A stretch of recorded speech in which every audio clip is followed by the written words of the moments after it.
Now this, of course, is the book that Daryl and Kyle brought out to the field the other day, and I've been looking at this.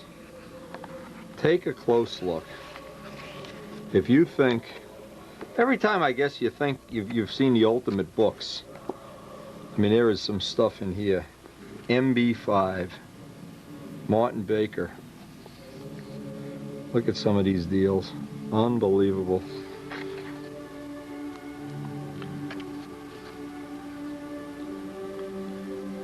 There's just some stuff in here that even I've never seen in my collection. Oh, I love these props. More stuff. Martin Baker's. This, of course, is the page that makes me crazy. Look at some of these. Look at this one, all yellow. Good reading. A black one up here. All black. Oh, man. An absolutely fantastic book. Loaded with neat stuff.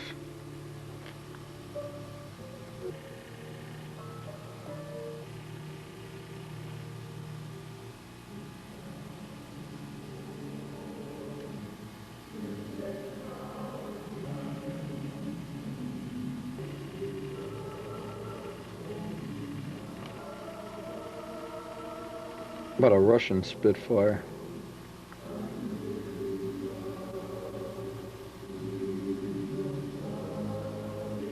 Look at this. This is Joe Adamusco's living room. Look at all those Spitfires.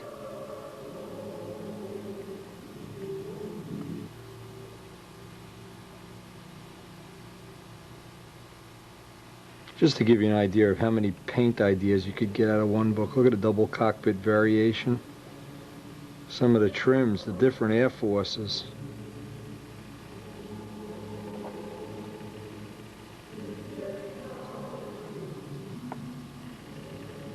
Boy, if you can't find a paint job that makes you crazy here. Look at all these emblems, different Air Forces, Portugal, hey, Carlos, Portugal, South Africa, Turkey.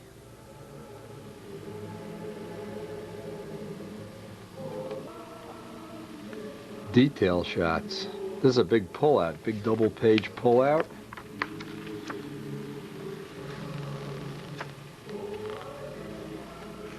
Big 4-page pullout here. Like cannons.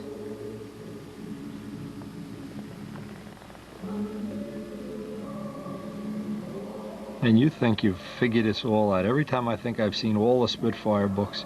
I mean, this is one of the best for sure. Kyle, Daryl, thank you very much. We will add this to the library, make it available to all our friends that are interested in this kind of stuff.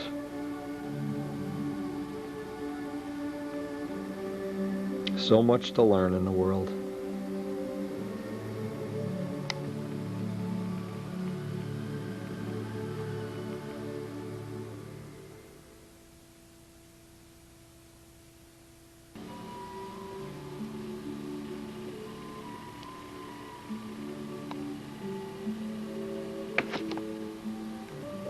These full-page pullouts are just great for details too.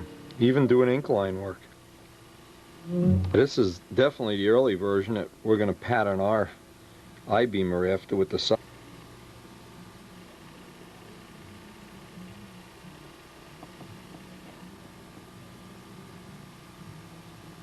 Interesting section down here on the speed Spitfires. Those are the ones we saw. One that was pink and one that was light blue. Fancy canopies. Another variation. The Spitfire's predecessor, the float plane racers.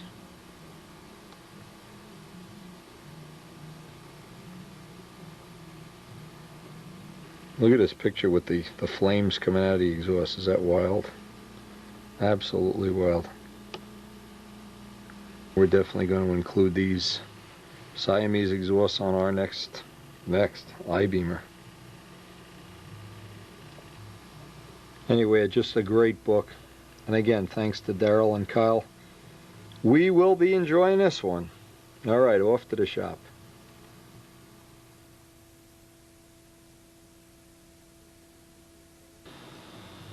I talked to Woody Midgley today, and he decided that he'd like to make us a test profile tank. So what I did, I sent him up a tank shell and some of the Brodak little corners. And by the way, those things worked really well, those little Brodak tank adjusters. But I still feel, I think ultimately I'm going to want a smaller tank anyway, and I'd like to try one of Woody's. What I'd like to have by the end of this season is several options of tank, head shim, venturi, and prop, of course, and maybe even one of those Randy Holcroft mufflers. We get Randy to give us one to test. But again, all that testing is coming up. What we're trying to do now is get this in the ballpark. Okay, we did add about 1/4 ounce more tip weight. We put a little tab on the bottom. Oh, it's on the bottom of the wing. Put a little tab on the bottom of the wing here, just temporary, and that's to compensate for the tank being up so high. Again, it seemed like the amount of slop that was in the controls, which was just a little bit, just seemed really close to being the right amount. It really did have a nice turn and a nice lock on those initial flights.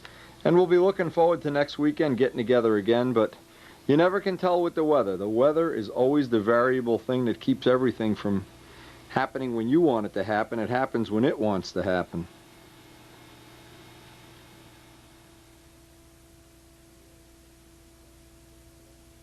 We added a couple more props to our collection. Got them all balanced up and ready to go. So that what we're really trying to do is get ready so when we actually get down the field for another session, assuming we're going to get some weather, we'll have all this stuff ready to go and waste as little time as possible.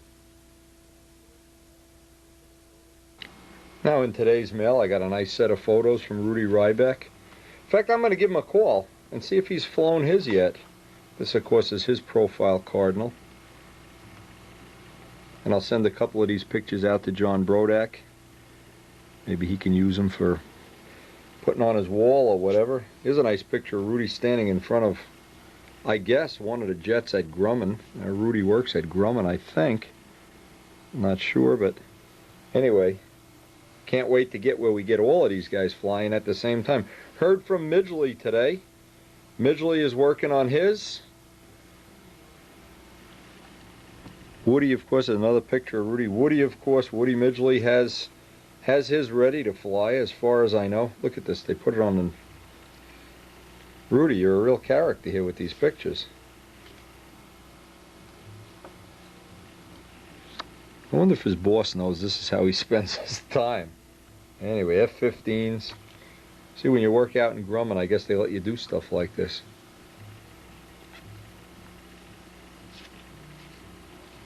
Super Tomcat. Super Cardinal. Needs longer gear.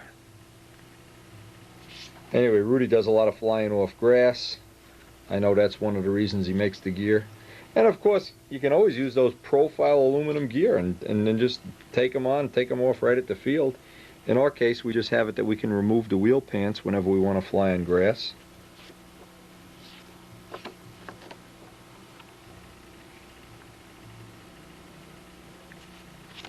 Oh, he's got some pictures from the stunt forum here too.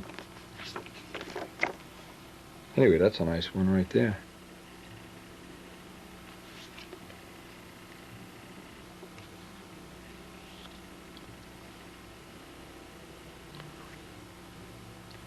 Anyway, Rudy, I appreciate the loan of the pictures. We'll send a couple of these to Stunt News, see what they think. I'll send a couple of John Brodak next time I send him out some stuff. Anyway, thanks a whole lot, and hey, we look forward to that first contest of the year, and it's coming.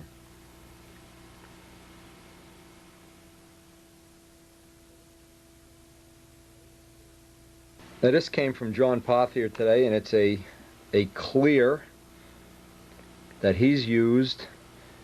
The formal company name is Bondo Marhide Corporation, and he said he's had real good luck. The advantage of this over Imron, I'll just boil down a very long letter here, a very detailed letter, into the fact that this could be sanded and buffed just like dope, and it was absolutely bulletproof. Now I'm really looking forward. What I'm going to try to use this on, I'm going to make up some props in the week or two to come, get a couple of my fancy props, maybe even do a couple for the Spitfire or something. A prop is a really good thing to test these kind of paints on, because you really want the finish on a prop to be as bulletproof as possible. Anyway, he says the material can be spot repaired. It's in a class of toxicity as Imron, so obviously it's not something you want to have laying around the house.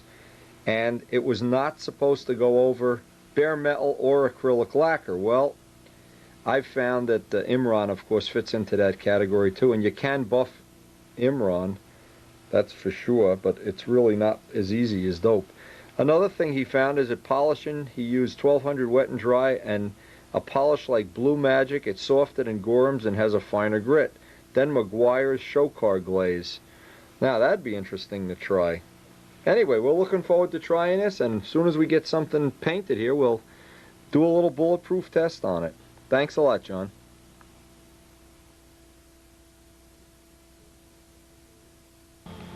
Now this has been curing for a couple of days. This is the brand new Nobler Cowl mold. And what we tried to accomplish with this is we've done 4 of these now. We've tried to improve each one, of course. We're just pulling off all the extra wood. But the object of it is each one the surfacing gets a little bit nicer. And I still retain the original plug. So they're all exactly the same. And it's just a question. See, now here's one of the little tips I've learned in the past. When mocking one of these up, the PVA on the raw wood, it comes off a lot easier than when you don't use the PVA. You can see all the bubbles have gone to the surface too. That's another thing we learned the hard way, is never cast the rubber this way. And we're going to be doing a canopy for Dan Banjock's P51 soon. Looking forward to working with Dan on that project, getting Midgley to cast up a real nice canopy. And then of course that'll be added to the inventory of things that's available to the world of modeling.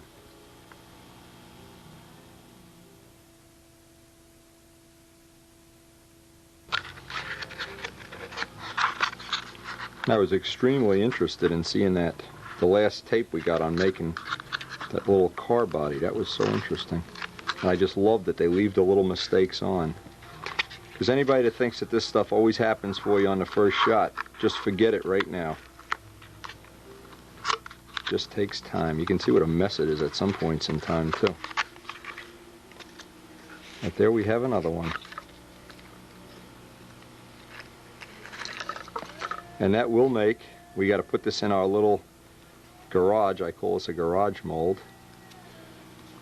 And we should be able to make just really nice cowlings from this now. Really, no imperfections. The ones actually even from the last mold have almost no imperfections. These will be perfect.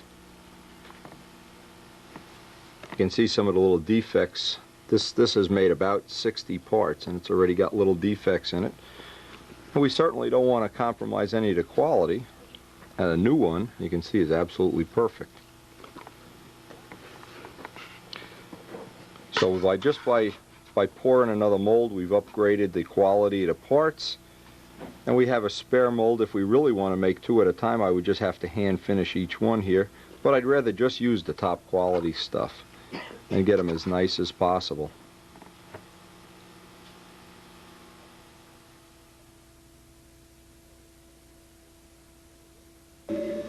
Well, the stove is almost done, so what do you think Karen does? She finds a new project. Hey, I want you to know, Joe Adamusco is redoing his whole kitchen thanks to you. He said he was inspired by seeing that stove. He said, I have to have a new kitchen just like Karen's now. Now, he's getting it done by a professional. Hey, what am I, chopped liver? I'm a professional. You are. Anyway, what we're doing, we got these plaster things we bought in South Carolina last year. And we're going to try to put a nice antique patina finish on. They're like plaster, some kind of plaster. And then we're getting a glass tabletop for this. So I hope this is going to be another one of the Wendy and Karen fun projects.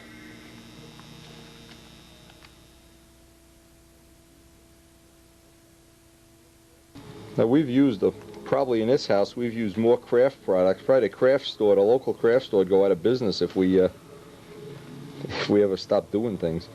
Anyway, these are just some of the things we've used, and I know a lot of the women that check out the videos are all impressed. Probably easier to impress them. This is what we're ultimately striving for, is one of these antique finishes. Gold leaf.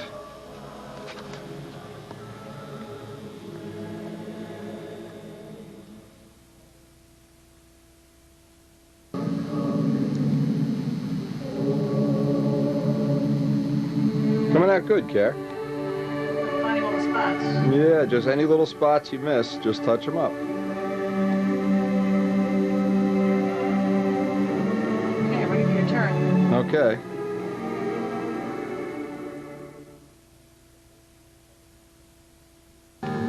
I used a whole tube of 5-minute epoxy to epoxy these down to what I hope is going to be a big enough base, because this is going. What is it, a 96-inch table, Karen? Yes. 96-inch, 3/4-inch glass table, and there's only 2 pedestals, so I wanted to make a bigger footprint, and the whole thing is at a base of epoxy now. And I put some molding around the edges. I got to use that good old-fashioned chop saw. I feel like Norm Abrams here.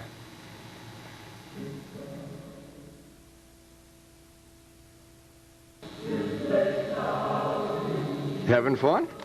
Sure. Hey, almost finished with the second one here. Pretty cool. Oh, I'm telling you. You're a golden girl, there's no doubt about it. Gilded. You're a gilded woman.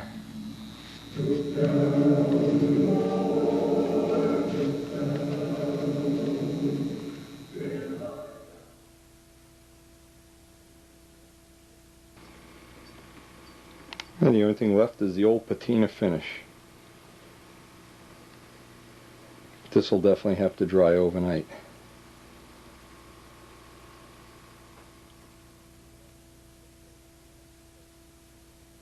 Your test for the patina? Yeah. Okay.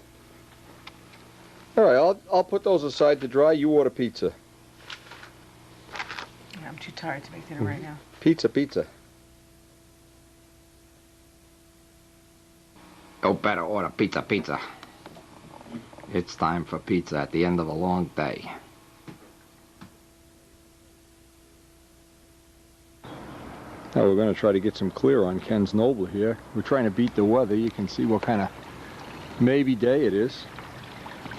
Some of the good news, well, not really good news, is the pond water cleared up, but this morning when we woke up we had one of our big fish, the white pine cone guy, was dead. And that's only the second fish we've lost in 2 years.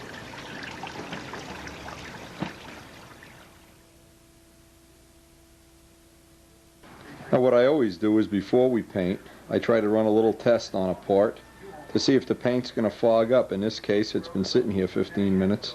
Looks like it's going to be okay. Always a good idea to do a little test, let it skin over, because you never know on a day like today what the humidity is going to be like. It is cloudy out there. And again, it looks like we're right on the edge of being too humid to paint, so we're going to sit and wait about 10 minutes, make a decision. I'm just not crazy about being on the edge of disaster like this. I really don't want to add any more retarder to this if I don't have to. Okay, when it's cool like that, but you're not going to get it to be shiny and wet in this kind of weather. Just go for a lot of light coats.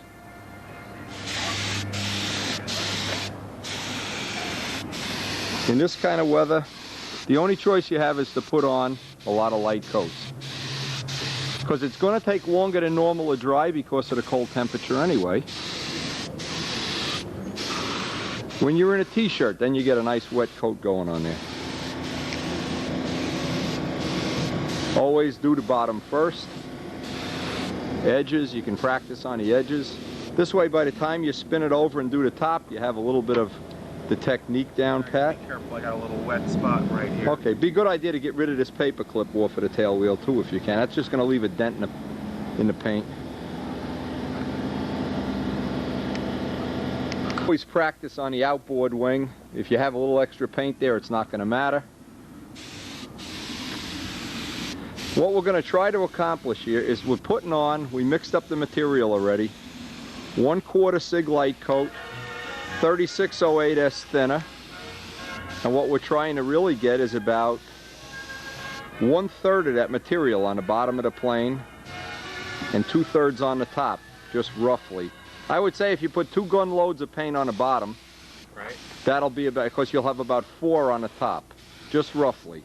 And then if you have any extra, we'll go over the lettering and edges and everything on the top.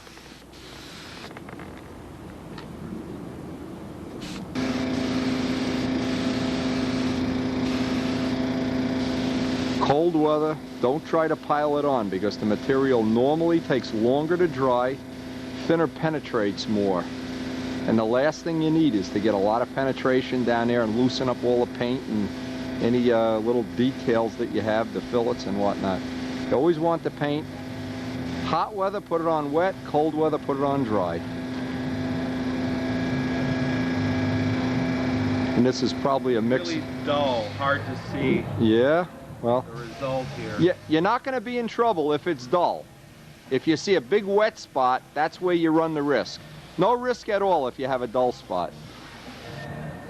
You know what I'm saying? Right. The only way you can hurt this now is by getting a real wet spot where you're going to get those funny little things in the paint. If you get a lot of orange peel, the only thing that's going to happen is when you sand it out, it'll take an extra couple of swipes of sandpaper to sand it out. And we don't care. You'll buff this whole plane out in 1 week. You don't have that many square inches of area to worry about it. Now it looks like it's going on just about right. It's just hard to judge. It's so Try to get extra on the lines. You know, go over the lines. Go right around the edging because you know you have a little ridge there. And if you really want to be cute, you could put a little extra on the cap strips because that's where you're going to go through. Yeah, that's where you're always going to go through is on the cap strips.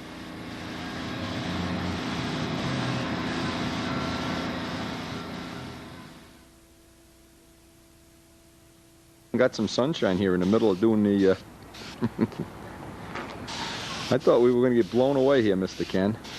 Well, we got a little 5 minutes of last week. Well, the last day we painted it was pretty decent, huh? But there's just some good general all-around tips. Paint little parts first, paint the bottom first. Paint the outboard wing before the inboard wing, because for sure, if you do have some extra paint, or let's say you have a run or a problem, let it be out here. This is the one you want to be light. Just little things that may or may not help you. Now we're fighting some weather here because the thing is changing by the minute. It was cold, it was warm, the wind is blowing, the wind is not blowing. You're trying to, I see what you're doing. And before we get to flip it over and do the top, we'd like to have this obviously as nice as possible. Now try to get, while it's this way, yeah, like a third of the way down the fuselage, you know, because that's the part you can't get when it's in the other position.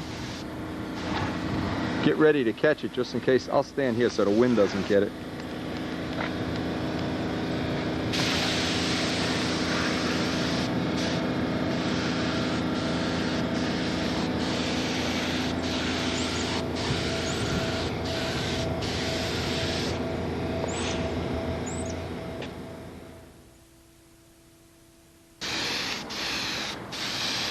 That doesn't look like overspray, whatever that is. But it doesn't matter. That sandpaper look, you're going to have to sand this 1200, and that's all going to come right out in the final product. I'm talking about this white. You're going to do more damage picking away at it. You're going to put dings in it. Just sand it out when it's done.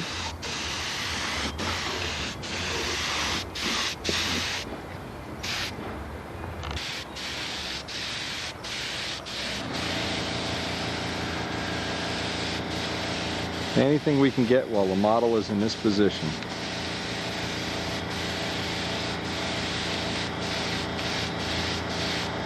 Now we wound up, because of the temperature, spraying with about 30 pounds, which is a little more than I like, but the material has to be thick on a day like today.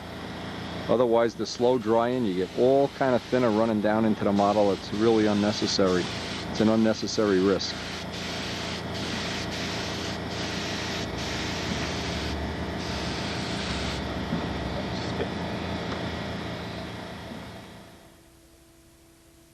When you're spraying with a lot of pressure and dry, what'll happen is right in here, see those little tiny holes? Oh, let's see, you can't really, you can see the little holes. They look clean, but they're not. Take it downstairs in that can of thinner and just run it. Maybe you're running out of paint, but clean it anyway. Cheap insurance, I'll babysit the plane while you're doing that.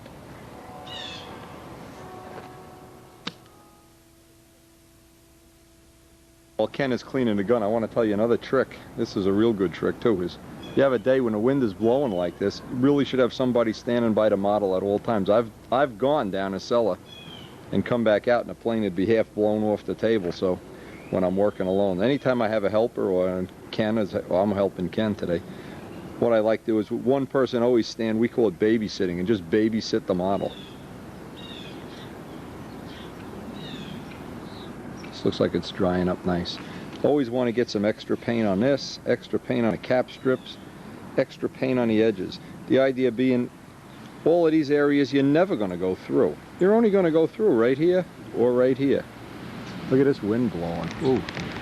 And it's a good thing I'm standing out here. Things are starting to rock and roll. Maybe you ought to get this expedited.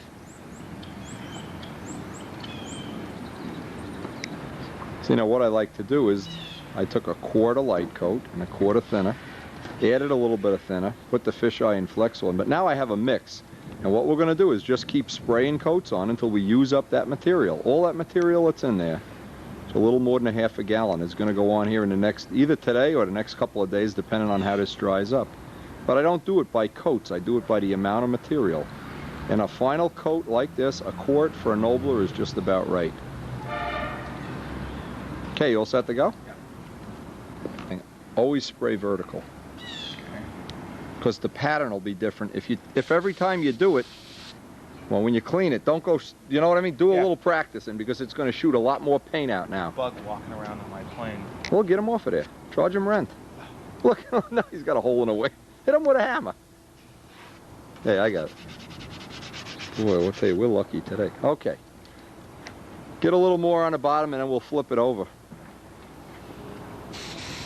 See, it'll spray a lot more once you clean that nozzle. Coming out a lot wetter, right? Yeah. Somewhat. Okay. Just go over the whole thing wet, and that'll be your second, really your second pass, and then we'll flip it over. Trying to block the wind here, but it's difficult.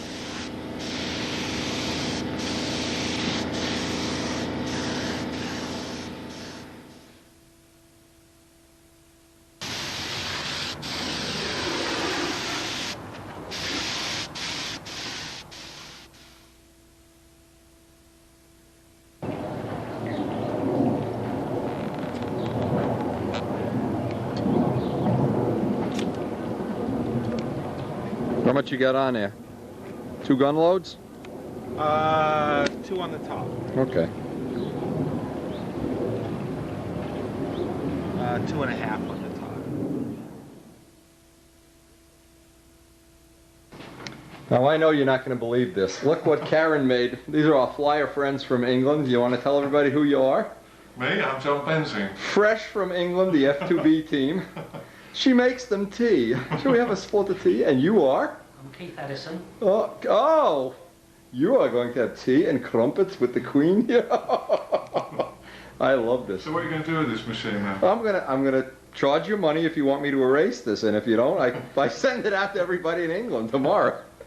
Look at this. Pour me a spot of tea there, chap, oh boy. Yes. Actually, they didn't even bring me one Spitfire magazine. Look at this. Anyway, when Paul and you guys come to the Nats, I'm going to show him this tape that you really were here. Yes. You guys really are movie stars. Well, our friends from England took the last of the Cardinal kits. There are no more Cardinal kits in the state of Jersey. Oh, I got to stop making more kits.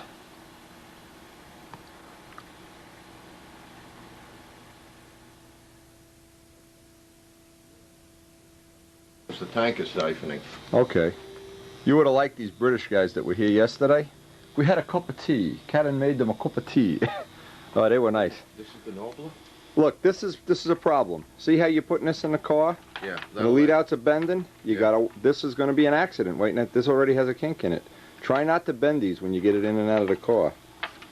That's a problem. You don't want to see. This one is. Yeah, well, that's why I needed them shorter. Yeah, well, we could shorten that if you get. Well, what you need is not to rub on them. Yeah, but it's compressed in the car. So tell me, you finally got to fly this guy after all this time. Ooh, the canopy. I remember that canopy. It worked out good. He flies good, but what does he need? A vent tube up high. Vent tube up high, and it's turning. It's sluggish on outsides. It turns inside tighter than outside. Well, it's got plenty of outside control. We can adjust the handle. So let's do the handle first. We could show that on a tape too. The Randy Hallcroft muffler, that looked nice. This is a big prop for a 46, Yeah, by the way. we just tried it. 11.5 6 would be better if you got one, or if you can get one from one of the guys in Flushing. I've got an 11.5 6. It doesn't. I'm going to try an 11. That's still a nice plane. This is a stiletto wing, if I remember right. What did we use? A stiletto wing? Stiletto wing with. Yeah. Yeah. I'd like to see how this thing flies. This would be. We get a nice flying day. We'll go out and fly it. Now, one of the things this plane, Don, has experienced, and we'll pass this along, is the plane turns a little bit tighter inside than outside. So what we're going to do, we're going to take an old handle, and we're going to add. Now, the later versions of the handles have extra holes in them, but in the early days, these are real old handles.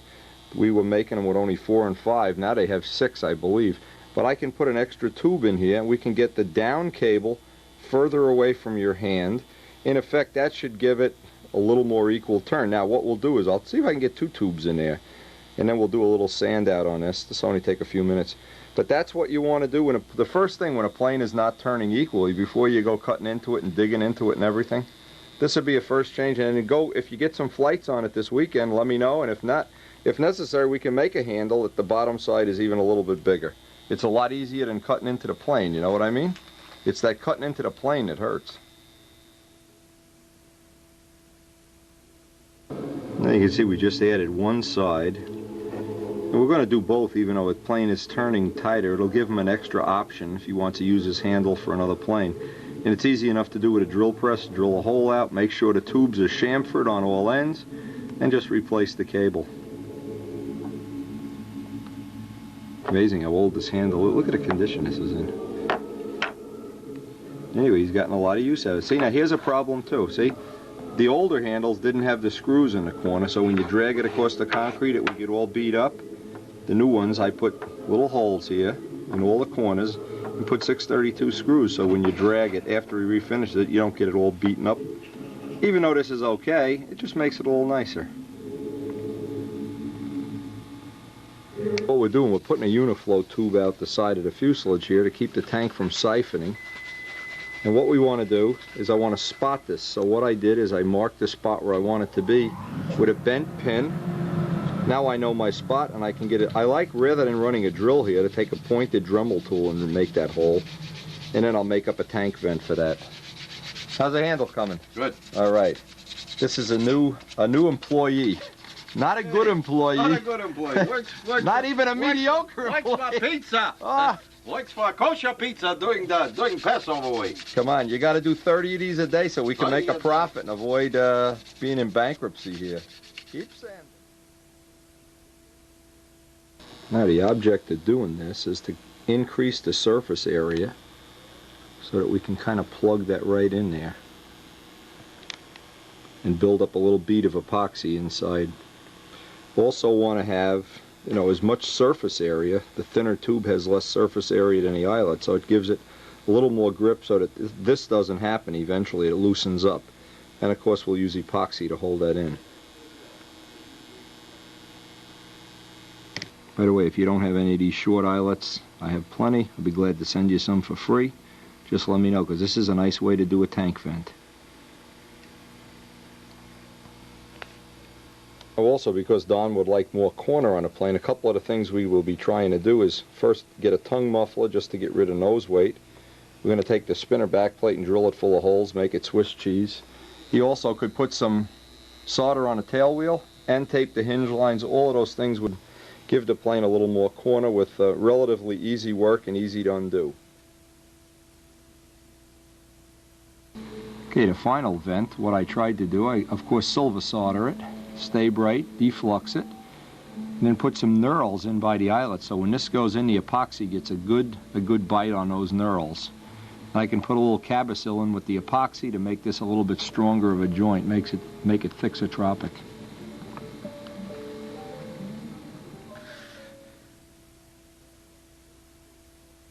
Okay, got a nice bead of epoxy there, and we have this babysitting special. Keep it lined up with the paint so it's nice and straight.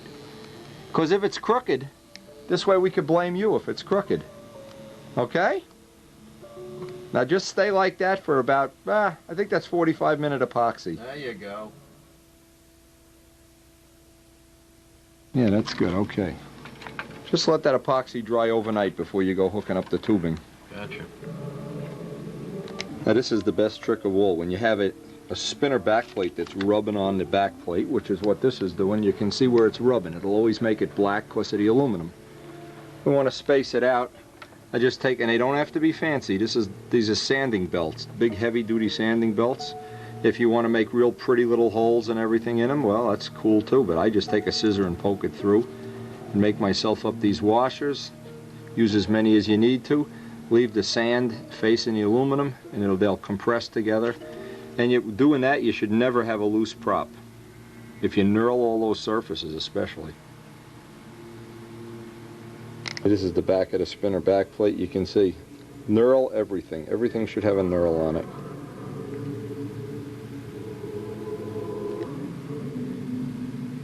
And that'll usually work wonders as far as keeping the prop spaced out just right, and having your prop come loose, or when you flip it, having it back flip and come off and hit you in the nose. Right, you're going to work on the other one now too, right? We're going to do a little touch-up paint here, and rather than try to match this paint, needless to say we did a lot of sanding, we're going to just make black wingtips. Don's sanding down the other one. This is another one of those plants. How many? This has been painted twice, right? Twice, and we added very little weight to it because... There's a little ding here. I want to fill that with the green putty. Other than that, this side is not in bad shape. How's that side? Good. You want to sand that side too? Sanded. I got a mask. All right. You got to mask it off. Right. Oh yeah, this is chewed up good. We'll Whoops. take care of that. Yep. Clean that up with M600. Yep.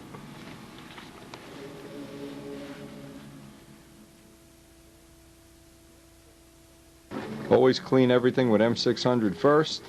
Mask off the spot so you don't slip with the sandpaper like I did here. And then you can touch any spot needs a little bit of that green putty. How far did you go on this? Just get it dull. Just get it dull. All you got to do is get it dull.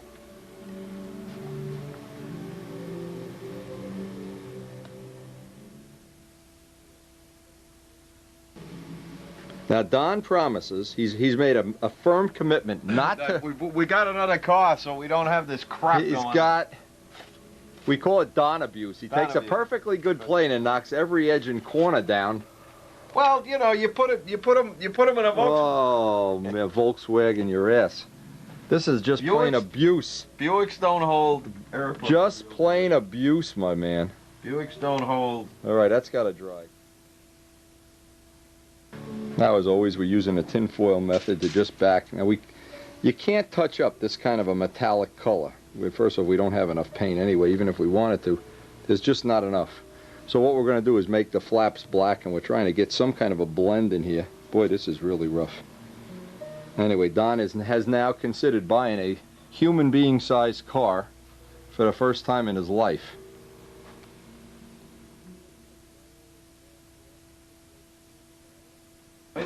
Okay, we got all this masked off. I'm just waiting. Did you move the car yet? No, not yet. I brought down Okay. needle valves. Here, give me the needle valve.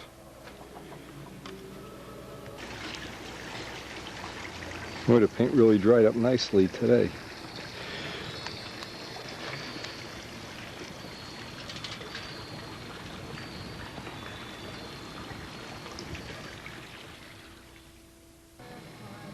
I don't know if I ever showed using this. There's several good uses outside the world of modeling. But, you know, you still use your modeling skills, that's for sure. And what this is, an exhaust system that's unavailable. This is from that motorcycle I have, which was an 80 bike. They don't make the parts anymore. And so I had this tremendous rot-out hole in it. Let me see if I can get into there. No, you can't really see it. It's all rotted away under there. And what I wanted to do is pop rivet it in. So I took a piece of galvanized stovepipe, just made up a patch, and I've been just pop riveting this as I go along, more or less in aircraft tradition. But I went out and priced this part at a junkyard, and at a junkyard they wanted $400 for it. So I imagine I'm saving myself a few bucks here if I can get this all pop riveted in and polished up. Just another use for having these handy little tools. It's just so handy. And what happens, one of these, if you never had a pop rivet gun, this is a fun tool. You insert one of these, pinch it, drill a hole accordingly, bingo. and you've got a repaired part in sheet metal. And in theory, it should never come loose.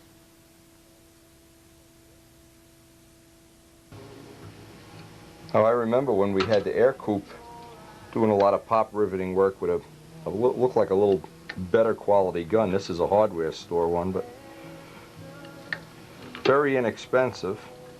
There we go.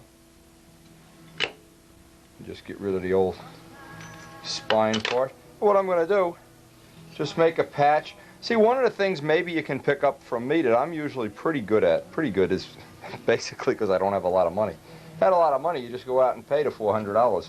But anyway, what's nice about this is you know that as things get older, aeroplane parts, maybe even old Super Tiger parts, you still have that ability to keep things going. And seeing those old Griffin and Allison engines running in wood boats, it's I'm wondering how many parts he had to make. Anyway, this is a good technique.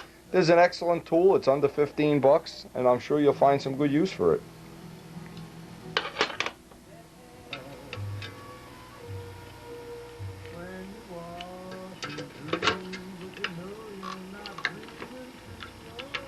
A lot of times you need to snug up the part 2 or 3 times. Now what I'm doing as I'm going around the curve, I'm just trying to get a nice tight fit as I go around the curve.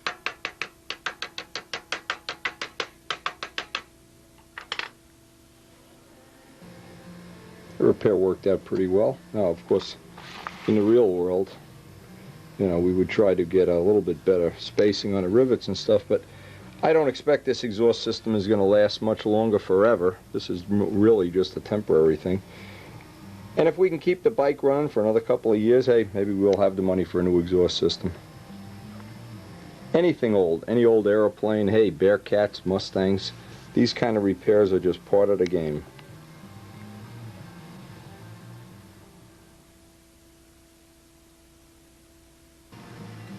A good and expensive tool to have.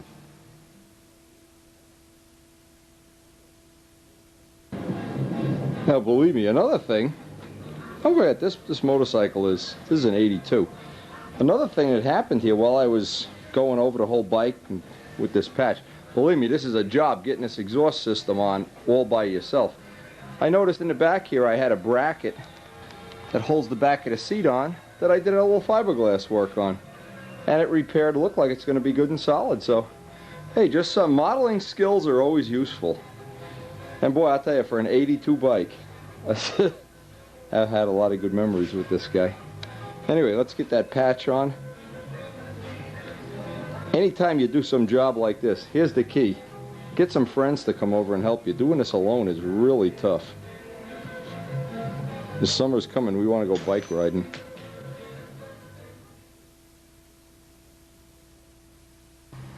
Boy, this was really a bear getting that exhaust system back on without help. Anyway, the only reason I put stuff like this on a video is I noticed quite a few people, especially John Pothier, that still really do enjoy exchanging the ideas and the fun of motorcycle riding. And actually, I have to tell you, I miss motorcycle riding the most on a day like today when you're on your hands and knees all day and greasy, fingers are all dirty. You find out the parts you need are 5 times more expensive than you thought they were. One thing beautiful about model aviation. Anyway, this really is a nice bike for, and everybody knows I love old houses, old wood boats, Bearcats, Spitfires.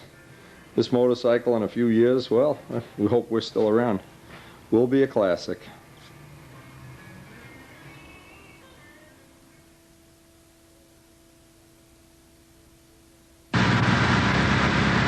Boy, there's just something about the sound of a 4-cylinder bike.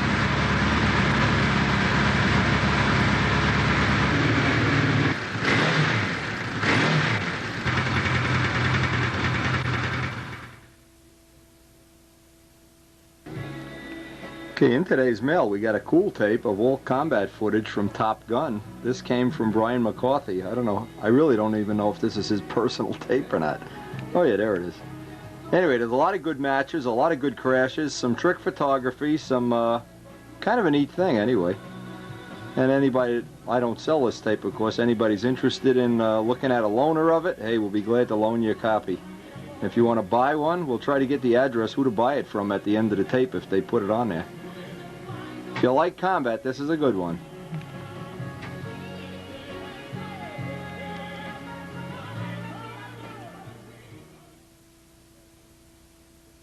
Now also in the package with the what a combination of combat tape. He sends me a tape of Andrea Bocelli. Now this is funny. We've been playing this tape today, and it is a good tape. I love opera. And I like all music. I like Brodak's tapes too. We get those playing. I like religious music. Everything I like. The only thing I don't like is to listen to myself sing. Anyway, this is really great. I'm going to send him one of my extra tapes, and we got some Mills Brothers stuff from Rory Tennyson. We got all kinds of crazy stuff. Thanks a lot, and thanks, Brian. You're okay. I don't care what these combat players say about you. That is a cool tape, by the way.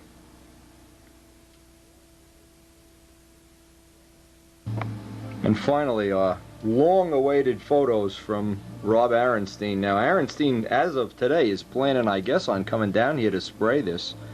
I hope he will, of course. I'm glad to do it for him. We have all this extra paint. God, we've got hundreds of dollars worth of British Royal Navy paint, so we can help him out with this. Anyway, these are the pictures of his Mosquito with retracts, and he says it's getting ready for paint, and he'll be calling. Well, Rob, we'll get some of these to Stunt News, but I think we missed this deadline. Maybe the next one. Look, it almost looks like an identical tail to the Spitfire. And there's a lot of funny stories about how they were doing the retracts, and to get the little, I gotta get the information from him. I'll get him to do the imitation. They were imitating Fox 35s to get the retracts to go up and down. Anyway, Rob's a musician. His grandmother owned one of the first hobby shops in New York City, and this is one plane I personally. Now that DeJulia, by the way, Steve DeJulia is going to be building one too. You guys can have, between the Spitfires and the Mosquitoes, we can have our own private Royal Navy, Royal Air Force, whatever. Anyway, Rob, thanks a lot. I'll get these out to Stunt News, but I think we missed the deadline.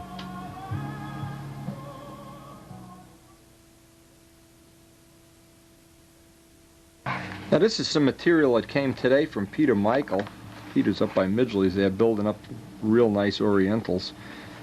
One of the things he found this real useful for, this looks like automotive cork gasketing material, is to put a layer of this between the fuel tank on a profile and the fuselage. It acts as a gasket. Now that's one of the things we'll be trying, and next time we get to do some work on that little Cardinal, we'll make up a little gasket for it. And it's one of the things. There's probably a lot of other things you can use it for, but it's automotive. It looks like automotive cork gasketing material. And thanks a lot, Pete.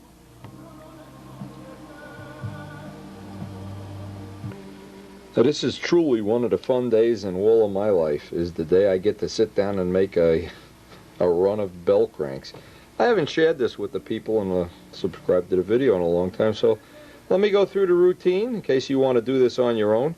You're always, of course, able to buy a bell crank without the assembly, and if you watch how I do this, it'll make your doing it a lot easier. Now there's a reason we've been making these bell cranks for 11 years and never had one fail. There's a lot of good engineering. Joe Cassie was the one that originally made the mold. These are all injection molded from DuPont glass-filled nylon. There's no way, I have never seen anybody that can break one of these, even strong people. And I'm not strong. The first thing, if you take your own bell crank and you want to make your own assembly, you want to take a piece of ordinary music wire. The material that music wire is made out of is a very hard steel, and because this is a bearing material, the bell crank itself is a bearing material. You don't need bushings and all kind of crazy little things. Some of these bell crank assemblies, they look like an erector set by the time you're done. The material is a bearing material. It's roughly 12 grams. You can do a lot of lightening if you want, but it's really unnecessary. This is right on the center of gravity. It should be a press fit, the wire. It's a very precision fit. First thing you want to do is get 2 eyelets. Now, not the ones that come from SIG.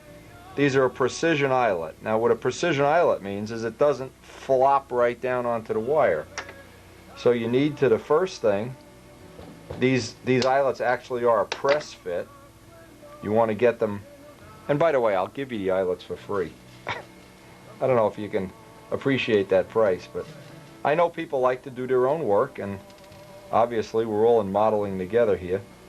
But one of the things you can do is you need to get them that they're a press fit. If they're not a press fit, this whole thing, the good engineering that went into it is going to be garbage. Now you need to leave a little bit of play in here. Take a material called High Temp C200. It's a lifetime solid lubricant. You don't want to use oil, and you don't want to use some other invent it yourself Jello kind of lubricant. You want a little tiny brush to paint it on. You then want to take and press these in by hand, in which case that'll stay where it is, but that's not good. You want to have some pressure on while you're soldering it, and that packs the lubricant in. It stays that way for life. Now the idea that the bell crank itself is a bearing material is not unique, but this is an excellent material. Now I usually give the soldering gun a couple of seconds to heat up, and I try to do one swipe. I try to make one pass around, if I can, with one swipe of the gun. A lot of times you have to go back and do it over, but the reason for this is I try to get around in one stroke. Up, I almost made it. The reason is I don't want to make the wire any hotter than it has to be.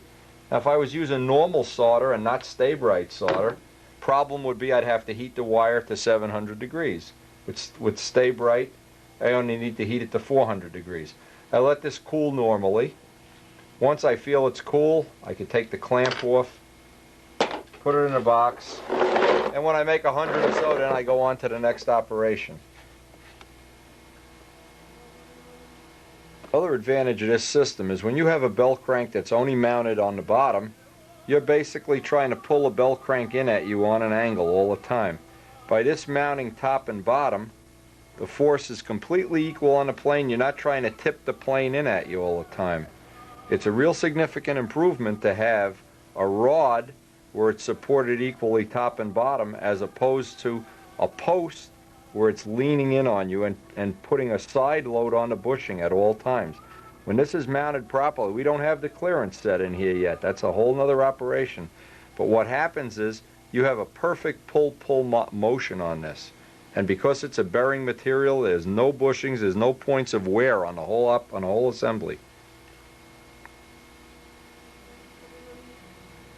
By the way, I don't know how many people know, but you can find these products and a lot of other ones now in a all new John Brodak catalog.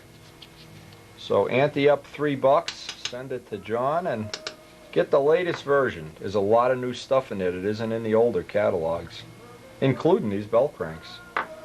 And we're looking to add even more products to this line in the near future.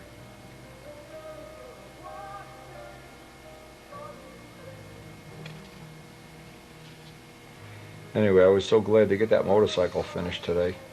Doing a job like this where you can sit down and you're inside, it's a joy after laying on a cold cement floor. And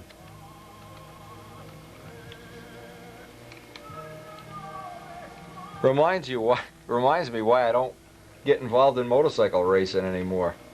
Boy, oh boy. Pleasant memories of sitting on cold concrete.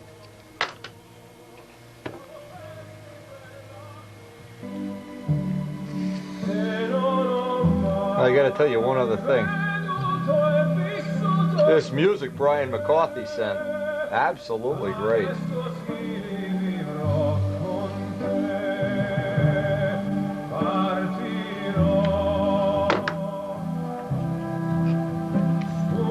Now after a long day of making these things, believe me, this is not a fun day. They have, when Joe set the clamp tension up, this has a little more than necessary clearance in here. Now what we try to do, if you just sit here and spin this by hand, you'll eventually get this, but we had a nice way of doing it. And what I like to do, because the wire will tend to rust when you store it because of the sulfuric acid, I put a little WD-40 on that. Of course now it's just a little bit freer, but I like to spin it. Just spin it freehand in a drill press. At the same time I'm doing that, I take a 3M pad that pretty much has either some oil, some WD-40. Of course, I've defluxed the wires, baking soda and water ahead of time. Now this is the part that's hard, is getting it back in the truck.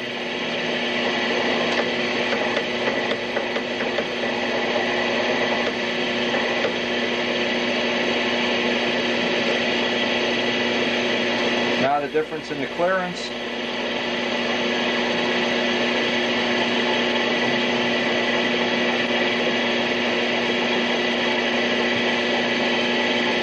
The last step is to wipe as much of the WD-40 off, so it just makes a nice appearance when you sell it to the customer. But I just want to leave just the slightest little bit on the wire. You can see how nice that leaves the wire. And boy, that's good clearance.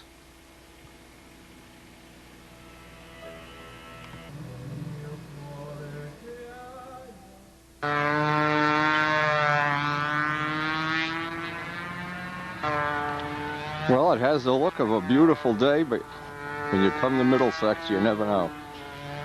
You want to try to get some trim flights on this little Brodak Cardinal. I want to try to get Kyle to get some test flights on it. He's still flying Woody's Cardinal. Now let's see what he's up to. We had a little visit from the police this morning. Some woman complained that we were starting at 7:30. I was home in bed at 7:30. So I don't know where that's going to lead, but it's after 9 o'clock now. And what we did this morning, before Kyle even got here, we've been fooling around. We have the tank as high as it'll go. And the trim tab bent down a little bit more. I wanted to try a little more trim tab as one of the next tests. Try to get it kind of dialed in and then see what Kyle thinks about it. By the way, this it's an 11.5 BY&O. Was just about perfect on this for these conditions anyway. This real nice punky dead air.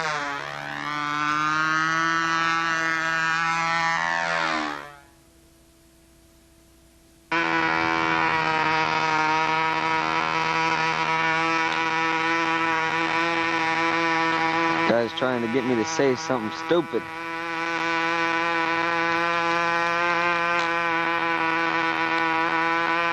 Man, I'm not good at this camera work.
Engine's working well.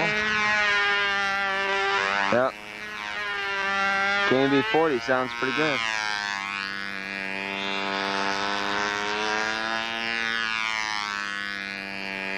We're bouncing just a little bit to see the tips going.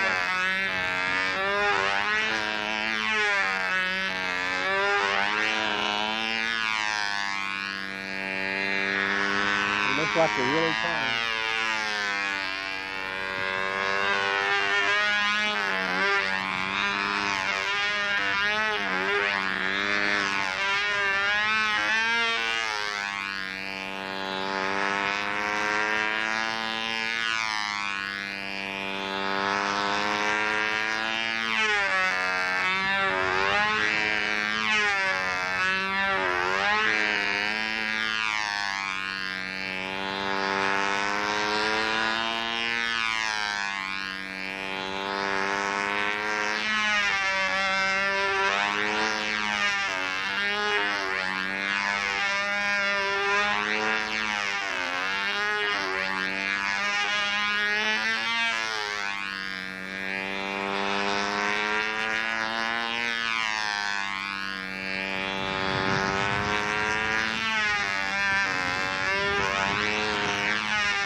Too, doesn't it? Yeah, it's got a cool profile. Very good up there. Tone that blue. Yeah.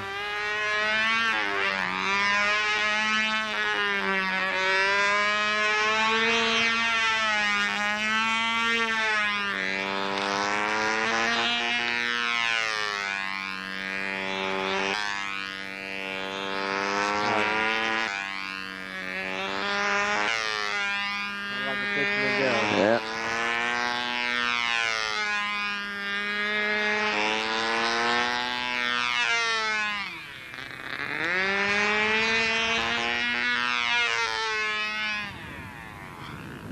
And the wind picks up.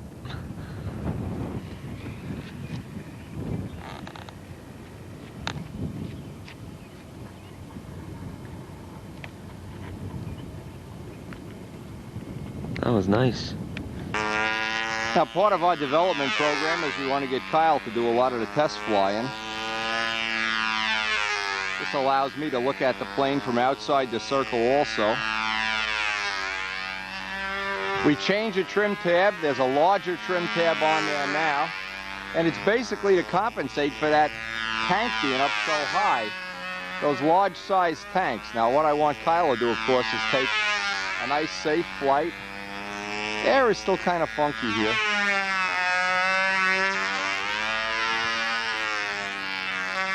The one thing you don't want to do when you're flying somebody's plane, or anybody's plane, even your own, is just go stuff it on a wing over. Especially here where you have people in 38 countries going to see it the next Saturday after you do it. All right. By the way, some comments now as far as what we've got with this combination. This prop, the 11.5, definitely better than the 10.6. We haven't tried the APCs yet, and we're hopefully going to get some prop testing done. Plane looks like it could use a little nose weight, maybe, maybe not. I've got the handle as small as it'll be. Now, the surprise of everything here is how nice this motor runs. This is really, really a friendly little motor. It starts usually right away, like a 60 does. It really has a reasonable motor run. And this is just with random props and tanks I really need to shim that tank more, but I'm out of adjustment. And that's going to be the next step in developing this package, is getting the tank just right. 5 ounce seems a little big. I would guess we could get by with 4, especially when we put a head gasket in the motor. No head gasket. This is a stock, right from John Brodak motor. An 11.5 BYO with nothing done to it except a paint job. And I would guess, this is the first time Kyle's ever flown the plane. I would guess he's real comfortable with this so far. Again, we'll find out. We want to try to get some information today to put on that trim tape. We're making a trim tape. See, usually you can tell, I can anyway, when a plane has a nice clean corner and then it stops. The planes that keep turning after they're done turning, I don't know, that's the one characteristic I always feel is the most difficult to deal with. When it'll turn and then stop, everything else is negotiable. This is the first time I've seen this plane from outside the circle, and it really looks kind of cool. Now, I know John Brodak will be watching this tape tonight or tomorrow or whenever. Well, John, here it is. Here's a young man on his first flight. I don't know how much better than this you would want it. Maybe I shouldn't let him fly it anymore. Anyway, I hope that Julia, for one, who has a set of ribs, will be building one of these up soon. We sold, I don't know, a couple sets of ribs here to the guys in Philly. And this is important. Randy Hallcroft. Listen to this. Listen, Randy, I need a K&B 40 muffler with a 6-inch long tube. The back end of it can be 300 thousandths. 6-inch long tube, 300 thousandths. Will probably do real nice. And this way we can try that as nose weight. Nice top on the, oh, nice hourglass. Now, of course, we still have to fine-tune the wing when we get the tank. See, this is what's nice about having a trim tab. You can get the tank position and the trim tab go hand in hand.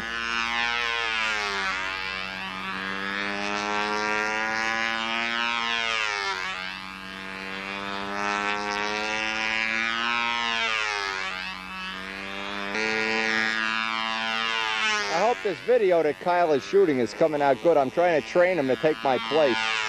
So in case I die at a contest, we don't lose the footage.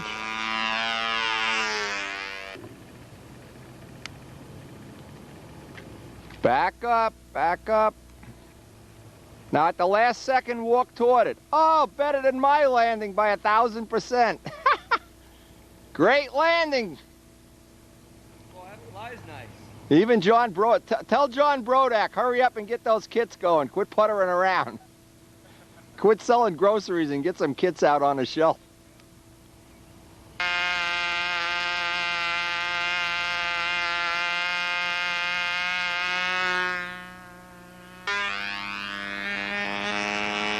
Now, what's good about having a test pilot, the reason I hired old Kyle here, number one, he doesn't get tired. I get tired when I do this, and by 12 o'clock, I'm dead. Plus, I can go home. I can see now that the wing is close to being level. I'm at a tank shim, and that's the problem I have to deal with. I can't really shim it anymore. But it's certainly running good enough.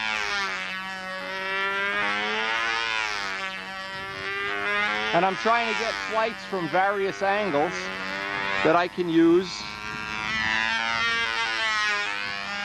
I think what we're ultimately going to wind up with is the smaller tank.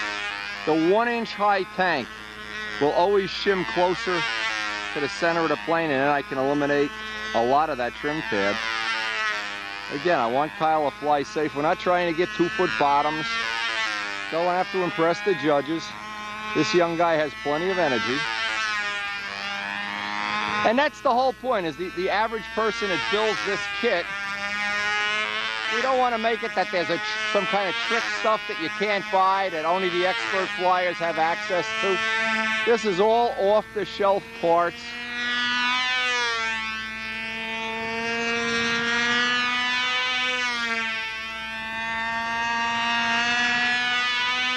Now, I knew this would eventually happen. We got to clean the filter. We've got about, and this is a good lesson, good thing to put on today, about 8 flights on this. And every flight I've been watching this stuff build up in the filter, so just fly it out, that's all. When this happens, key thing to do is just fly it out. Don't be tempted to go through a pattern and hurt the motor. These are the kind of things you need to have on video if you're going to learn from stuff.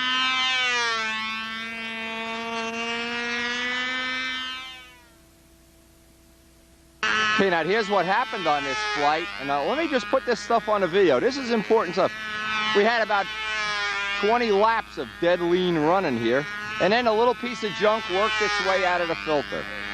Well, now, when you get the plane back down, flush that filter no matter what. Don't go getting suckered in. Flush it, because there might be some more stuff in there. And now we've lost 20 laps out of the pattern, or 30. It's pointless to go continue the flight.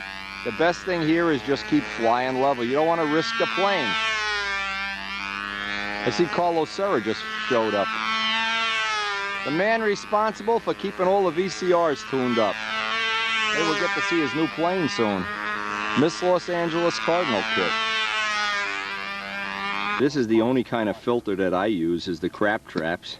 And most important, when a plane is new like this, just keep cleaning them and cleaning them. When it's all done, then you can take the big screen out of the filter and just use the little screen. But in the beginning like this, enough junk in this. So what's new?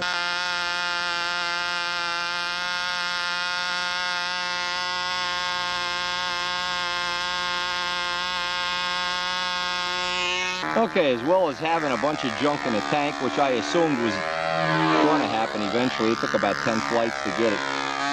Anyway, we got a bunch of props. I want to start with the 10.5 APC as the first test. Get the APC on there, try to get a flight in here before the air goes down the drain.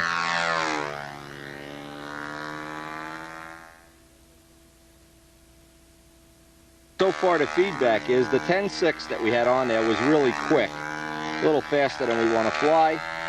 The 11.5 was just about right, real close anyway. And we have 2 APCs, one's a 4 and one's a 5. We'll try the 5 first.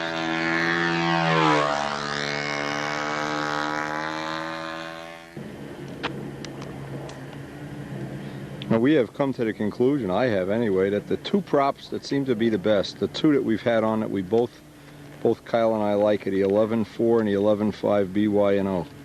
So with that, and the 4 is just a little underpitched, you got to run the motor hard, and the 5 you just sort of run the motor a little slow. But both of them have been working much better than the top flight 10.6s, and at least right now better than the APCs.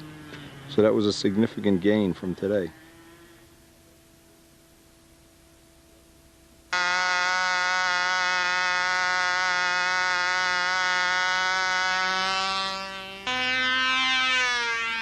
Okay, this is Kyle with the lower pitch BY&O.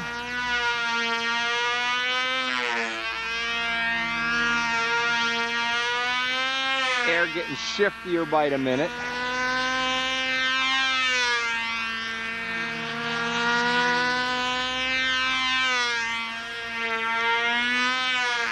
Anyway, the reason I'm moving around is I want to get as many angles as possible on this to shoot from. And you can see it's going through its own air here. No secret to that.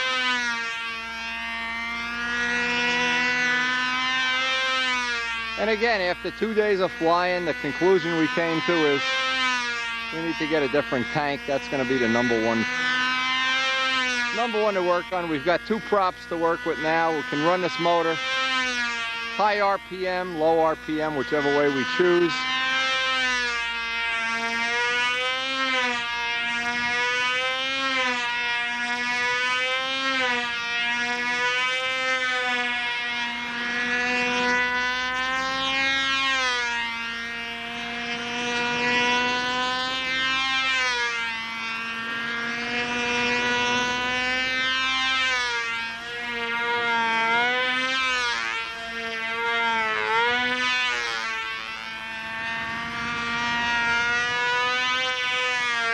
what we need to test sooner or later. We need to test one of Randy Hallcroft's mufflers. We'll get on the internet with him tonight. Try to get one of the mufflers to test. This is only the second day out for this guy. And already looks like he's behaving better than a lot of planes I've had on the second day. When I go back over my years and years of flying, first day flights, yo, man, I have had some real nightmares, boy. And I can only anticipate this is going to get better and better.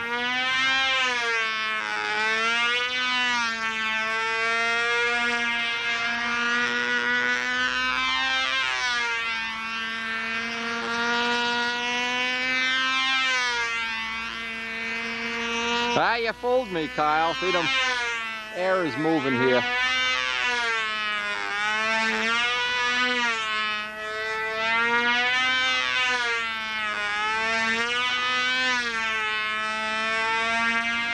Now, one thing I would surmise is this setup would be real good in runway air. This would really be a good setup for runway air.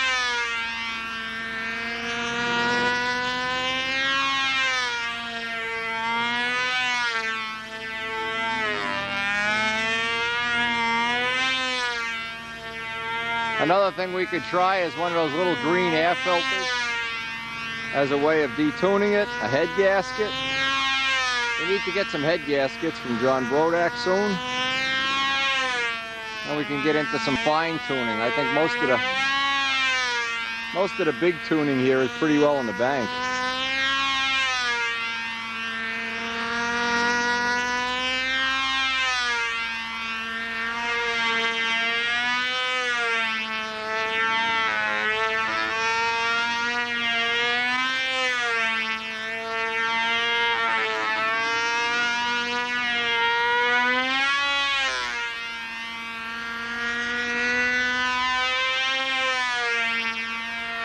Anyway, we put Kyle to a good workout today.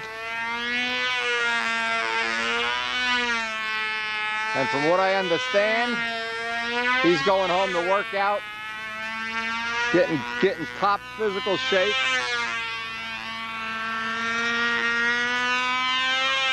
A good test pilot. He's available for $1,000 a day. Anybody wants to hire him.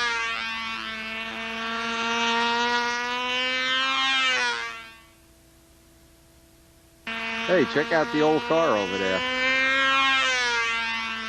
Yeah, the people are all filtering in here. Bunch of guys, Doug Benedetti's over on the other circle. I see them fooling around.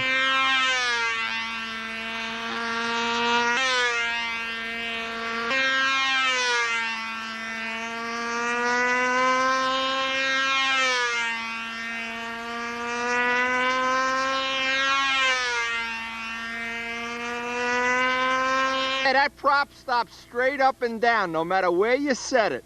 It's unbelievable. We've chipped up a bunch of them today.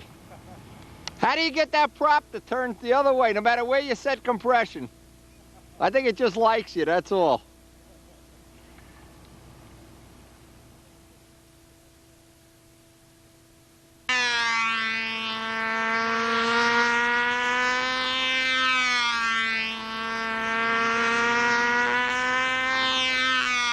Alright, we seem to like the 11.5 the best. It seems to be the best bet. It's slower, and it's got line tension everywhere. But this is the 11.4. As you can see, it moves. It goes right along. But you have line tension everywhere with this 11.4, and it pulls.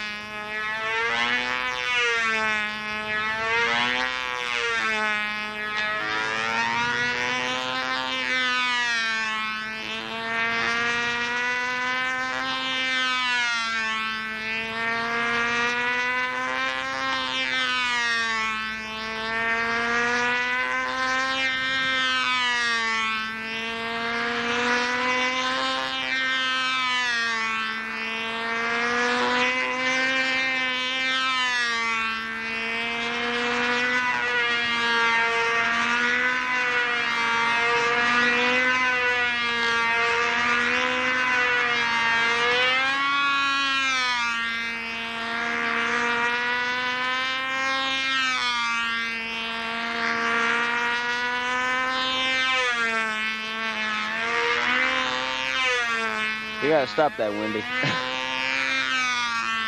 Pull up these abrupt corners here.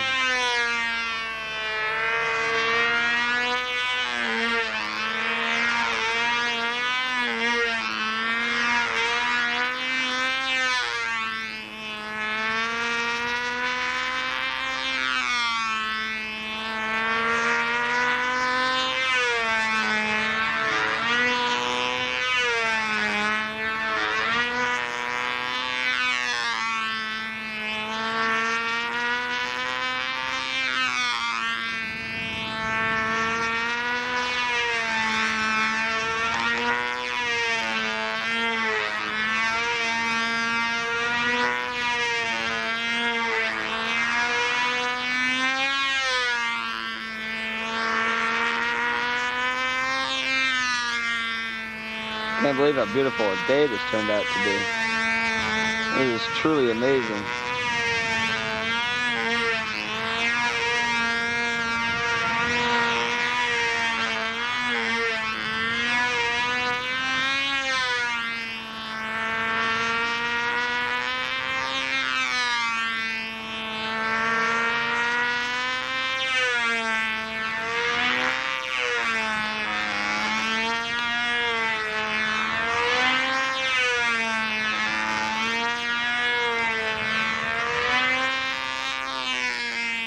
A little bit of a low pull out there.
To play that game.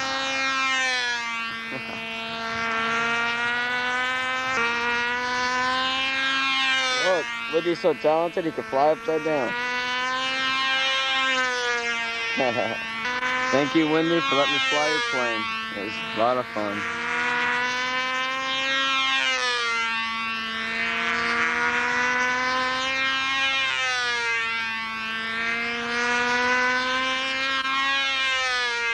Hope you get your fuel tank sorted out. I think we got the props just about sorted out now.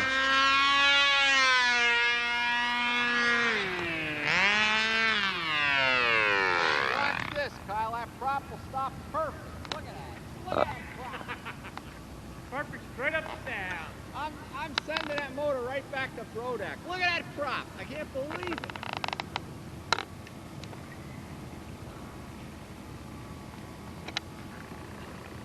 Unbelievable. Get the glare. Okay, so this is your, This is my Tucker Special. okay, at what stage of this is it this afternoon, right? Or you got the tissue on already? It's tissued the elevators, the flaps, and the wing. Okay. And it's got filler coats on it, on the wing now. Steve's going to help you paint it? Yeah, we're gonna put the silver tomorrow. Okay. Put it in silver. Well, let's see the rest of the paint. I want to see the plane done. Next Saturday should be ready to fly, right? I don't know about that. There's been dope in it before we put the tissue on. Yeah. Okay. Doing the cap strips. Fantastic. Steve giving me some instructional help. Yeah. Well, keep taking pictures as you put it, put it all in one piece. Great. Absolutely. Now you can see what's happened. This engine has a habit. I don't know if it's unique to this engine. No matter where I set this prop to start it, when it stops here, and because the gear are low, these are tar, made to go off tar. So we're basically down to about a 10 1/4 here.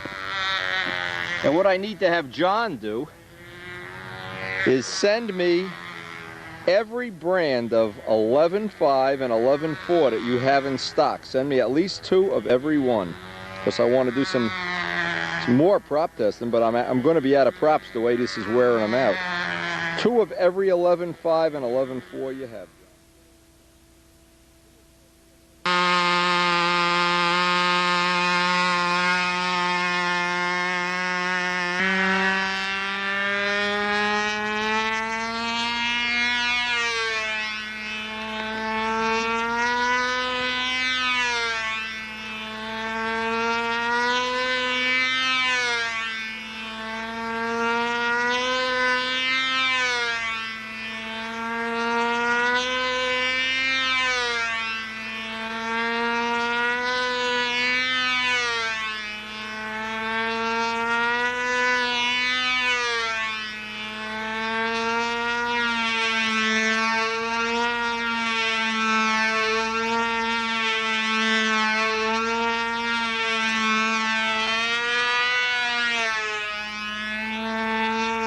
None of them sound right.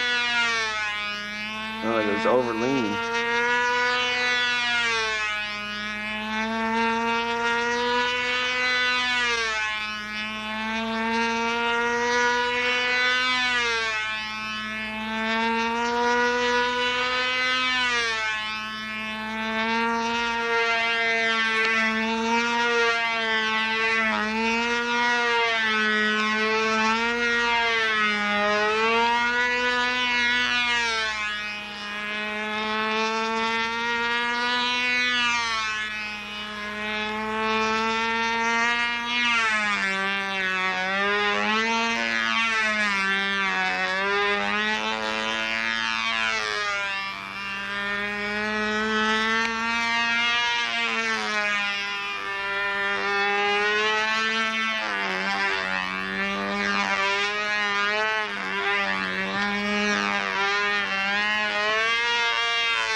Now,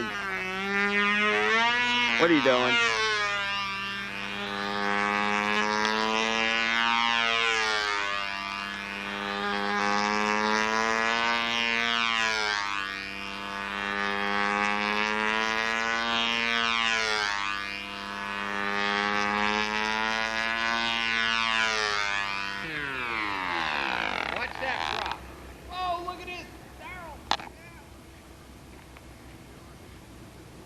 knows it's on video.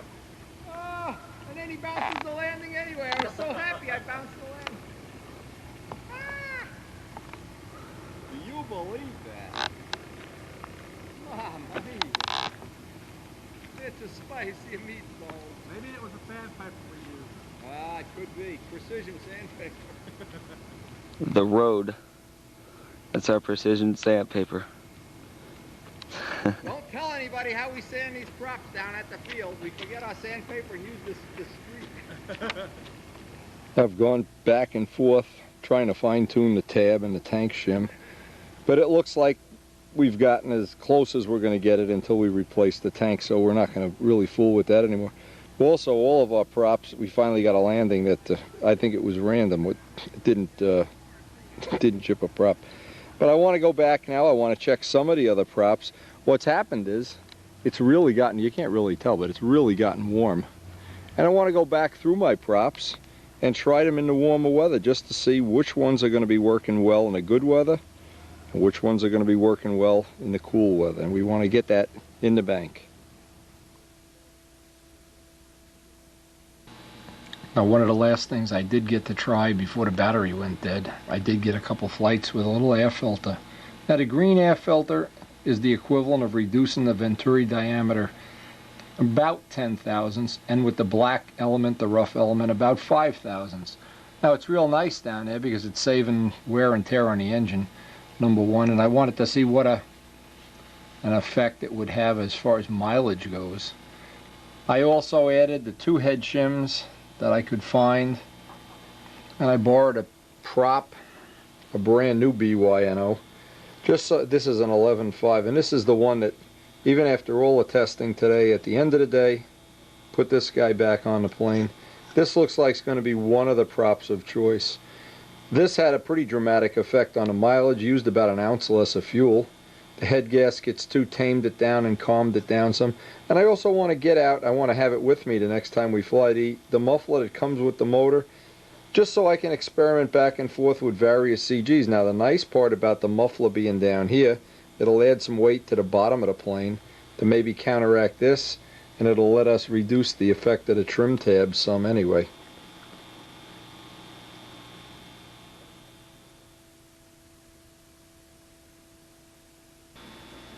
Now, I just want to make sure I did a little check at a vertical CG. This really does have a radical effect on a vertical CG. You can see from the center of the wing how much it is, and this is about a little more than a 2-ounce muffler, but how much of it is below the center of gravity. At least it's in some way counteracting that weight up top. And we're going to be making up one of the next things in one of the next sessions we have. I want to make up another tank. I definitely want to get the tank that's 1 inch thick on here as one of the priority items.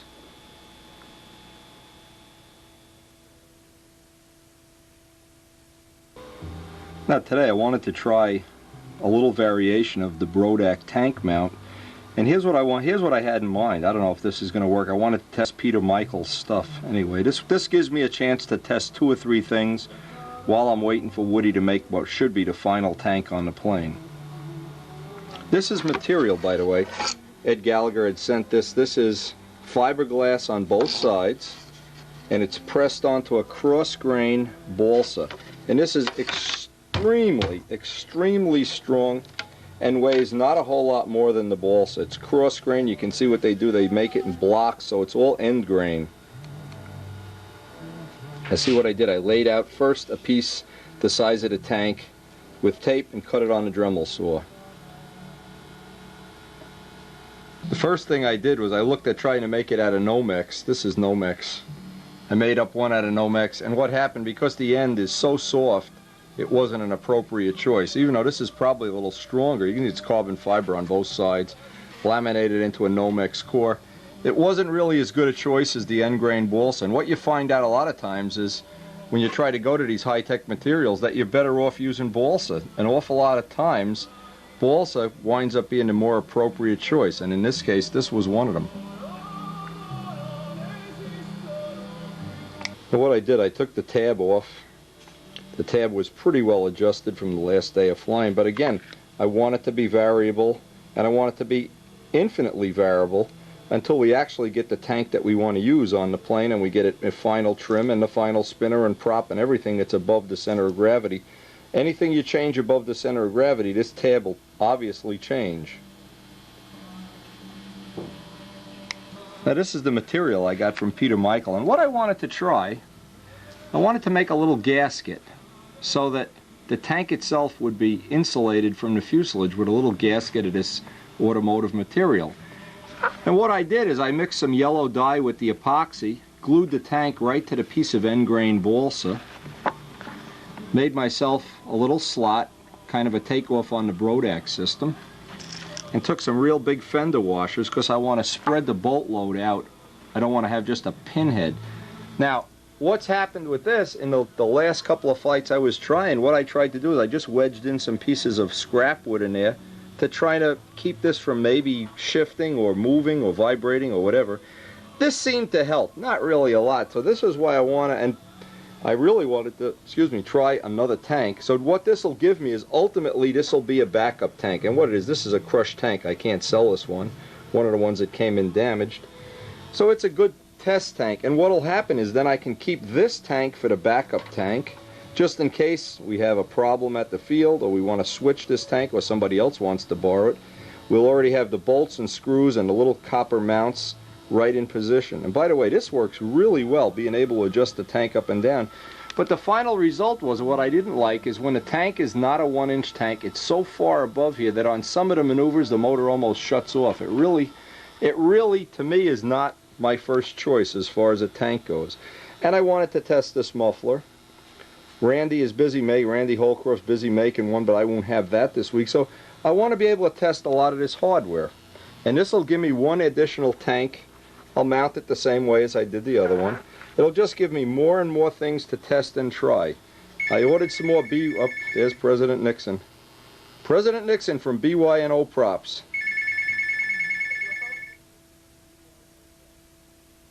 Well, we're working on it. This is funny. Bill Hummel sent Karen, and by the way, Bill, thanks a lot for the rubber gloves, for doing her antique projects, and she's busy sponge painting and antique finishing. I don't know what she's doing back here. We did one that we didn't like the coloration of the maroon, so she stripped it all off, and we're going to do this kind of antique gold bronze. I don't know if we're going to really like this. We're all busy. And one of the things I stumbled upon in my prop collection, I noticed that I had some 12-4s, old AHMs. And these might be appropriate when they're cut down. I'm going to cut one down maybe to 11.5, one to 11, and leave one at 12. Just get an idea. I'll do these off camera. These take a little bit of time, and we've done enough prop work. And by the way, another thing Bill sent, as long as we're doing Bill Hummel stuff, sent me some finger protectors. These are really tune pipe couplers. They look like the Rossi ones. Nice and soft. And they're good for flipping props that you don't lose your fingertips, which several people have done already, needless to say. But these will be another choice, another option in our trim. And the reason I'm trying to get everything I possibly can in the trim mix here is because by the end of the season, I want to have a setup that I can pass on to just the average guy that builds this plane, so he'll have a good ballpark place to start his trim from.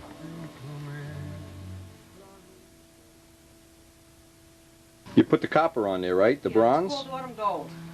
I think that looks fine. Just the bottom I'm not happy with, but... Well, you know, we may have come up with some other way of doing the plywood. I don't know. This will have to do. It's worse than finishing a model, huh? But this part is nice. I like it. Yeah. Gives you a chance to test out those Bill Hummel rubber gloves, huh? Yeah, sure. Hey, Bill, by the way, thanks a lot. Now, a couple of tips. I always leave the screws that are going to attach this. So if I want to use this, this is actually okay for a backup system now, but I don't want this to be my primary choice. I marked what it is, what ship it goes to, and we'll put this in the box with all the spare tanks. See, the problem with the big planes is, I mean, with a profile, is each tank has to be an individual fit. Where on a big plane, you can slide tanks from plane to plane. They just slide in and you shim them. So you have to take a little more precaution to keep everything marked and sorted, and you want to keep the same screws.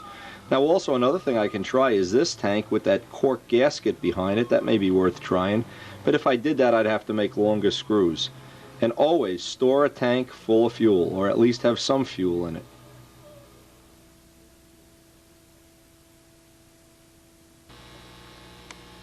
Now the way this tank setup worked, and again, this is a Peter Michael invention.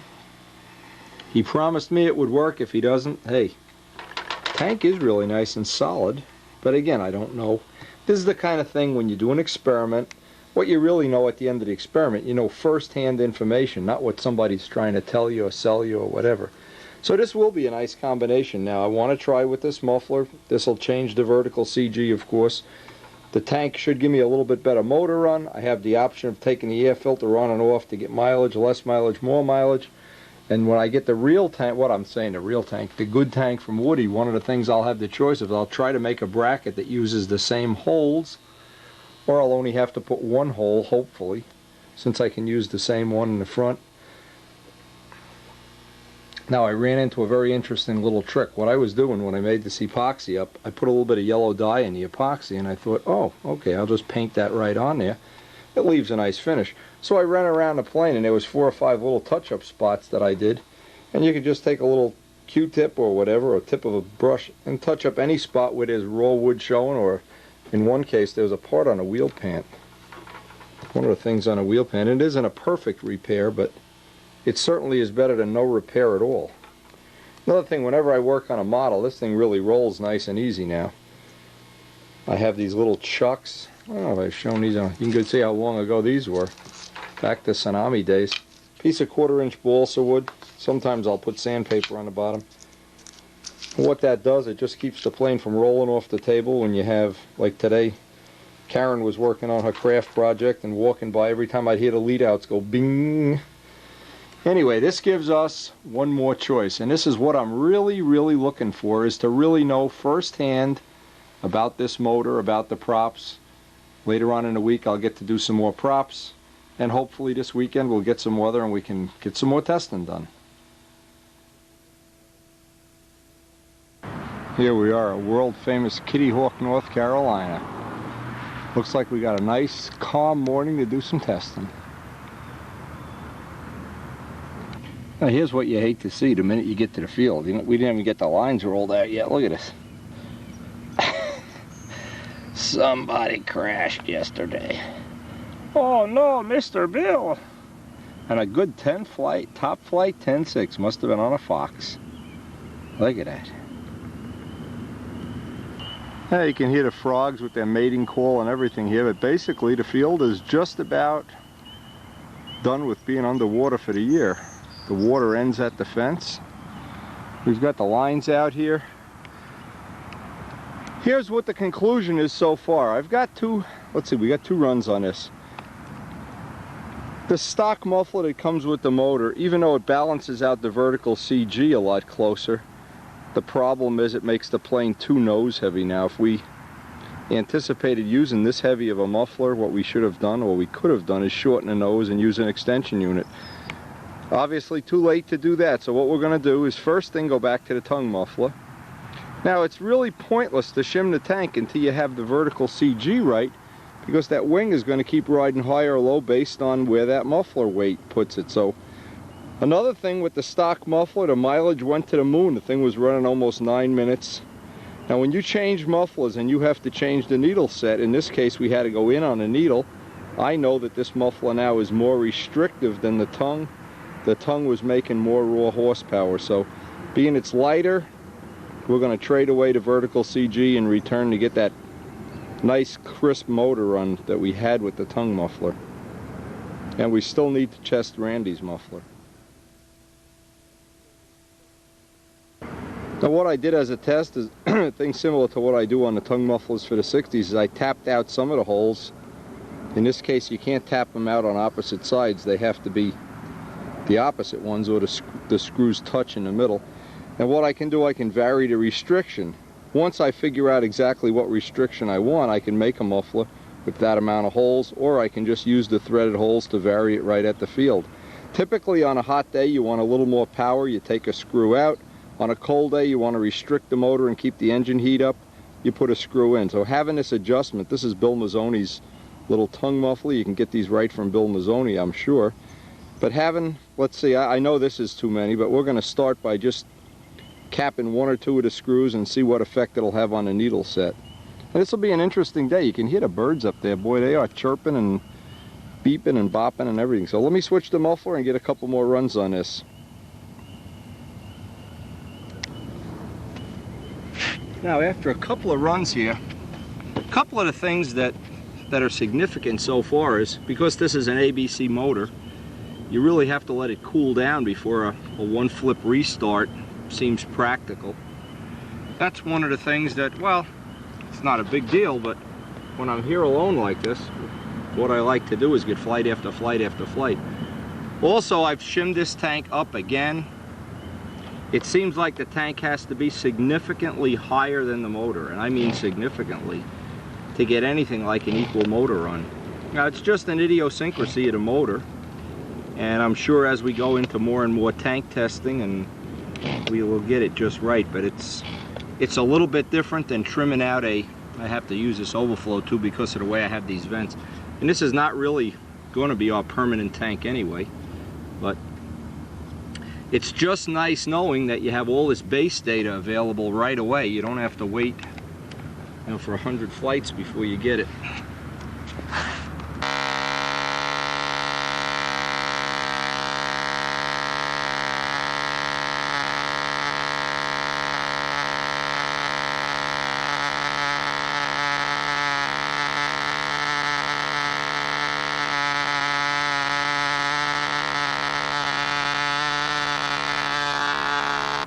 Now, the most significant thing from this whole flight, this tank is 100% more consistent than the other one, and it still needs to be shimmed. It's almost as high. You can see how high off the glow plug it is,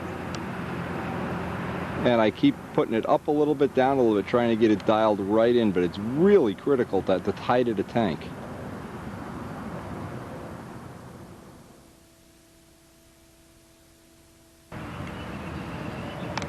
Now, one of the little tricks I've learned here is to line up an Allen wrench with one of these fin slots and make sure that the tank is not higher in the back than the front. You use that as your parallel line. Otherwise, what happens at the end of the flight, the tank will be a little richer or it'll be a little leaner based on whether it's too high or too low. Now, we will be getting the other tank from Woody soon, I hope, and then we'll have 3 choices of tanks. But this is really the difficult part of this. To get a really competitive motor run out of a basically stock motor, it really takes a lot of fine tuning like this.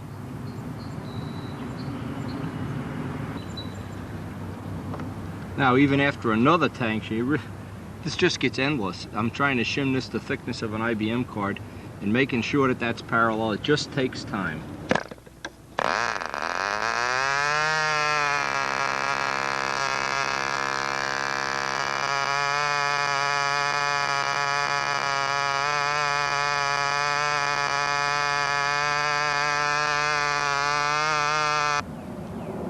Now, this setup here is real close.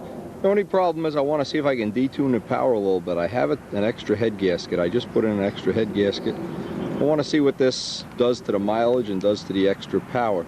It's still just a little bit too powerful for this plane. At 42 ounces, it's just a little bit overpowered.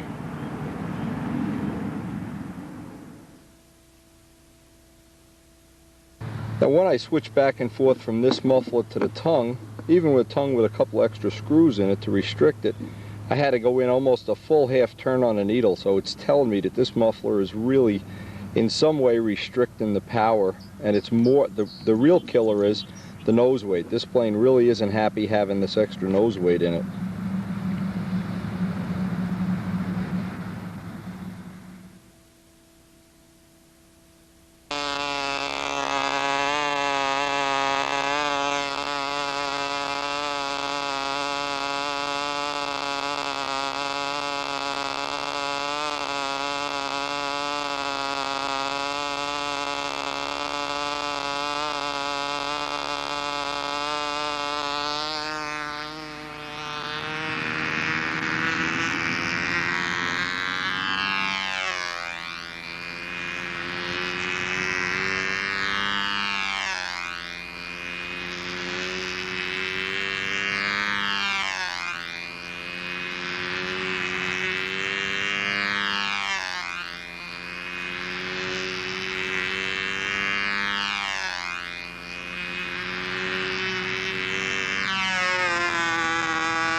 Next thing I want to do is try some different props.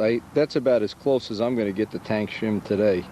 It really does need more and more fine tuning. The thing that's difficult is when you get the round 8 just about right. The top of the vertical 8 is not right because of the tank being off center like this. So it's one of the things I just need to familiarize myself with and try to work out as close as I can before we get to a next real flying day down in Middlesex.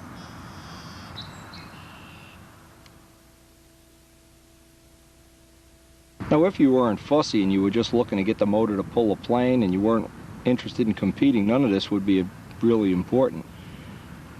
But trying to get the fine tuning on this, when the tank is not equal, what happens is some parts of the pattern are equal, and when you get the other ones equal, for instance, when you get the 2 rounds just right, at top of the hourglass and top of the vertical 8, it's too rich. So it is kind of a trade-off kind of thing with any profile, really, or with any Schnurly motor, but you try to get it as close as you can and get as many of the maneuvers to be right as you possibly can.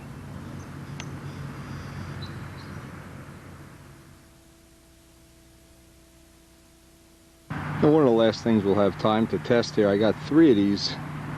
These are good old-fashioned 12-4s. They're beechwood. I balanced this one. I didn't even bother painting it. I just want to get a ballpark reading on this.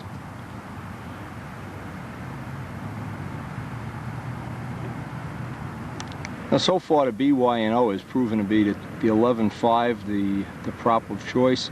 I've also gone back and forth, you can see, with Uniflow. And these are the choices that I have with this tank. I can cap off the Uniflow vent and just make a box tank out of it. I can leave the Uniflow vent open, or I can connect the Uniflow vent to the muffler pressure. It seems like it's the happiest with the Uniflow vent just blocked right off like that, but time will tell. You never can tell if that's going to stay consistent, and that's really not the tank of choice right now anyway. But it's allowing us to have a really good day to test a lot of these little items.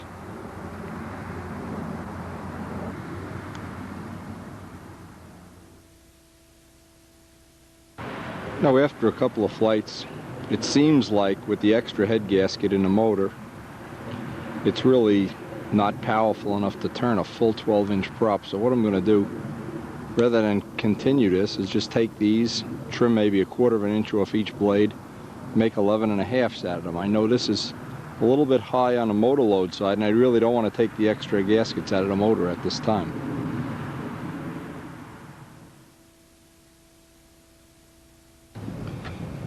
Now, it's almost time to go down to the machine shop, so I'm just pretty well probably trying to decide if I want to get one more test in on this. What I want to do, I want to get one run on a full 12.4, even though that's a very large prop load.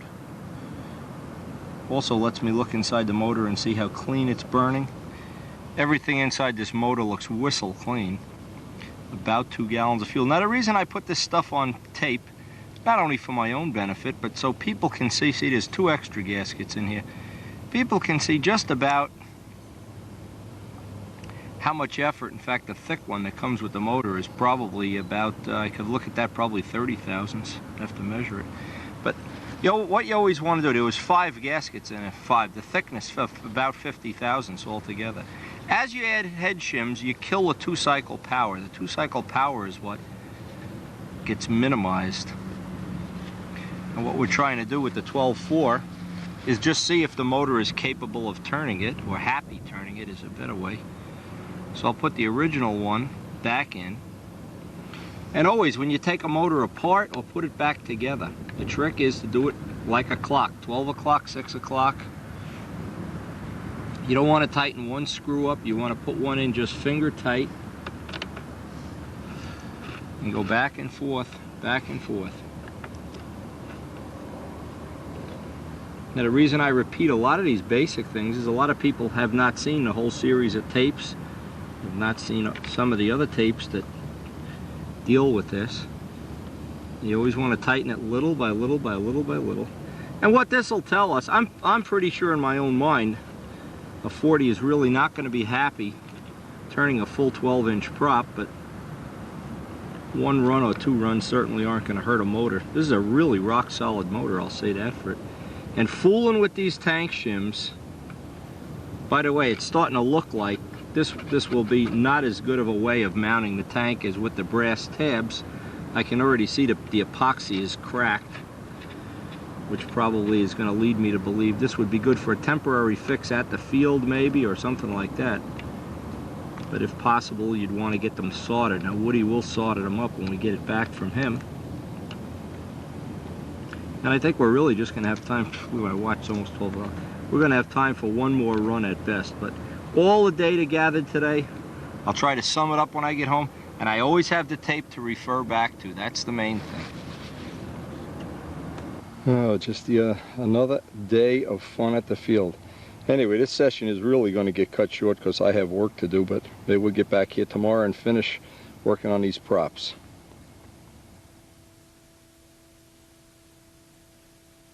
The two conclusions that I came to is I really want to have a little bit less than 12 inches of diameter for this prop. These are the AHMs. BY&O and these props real close. This loads the motor a little more, uses a little more fuel, and is happier without the head gaskets. The BY&O is happy with 2 extra head gaskets.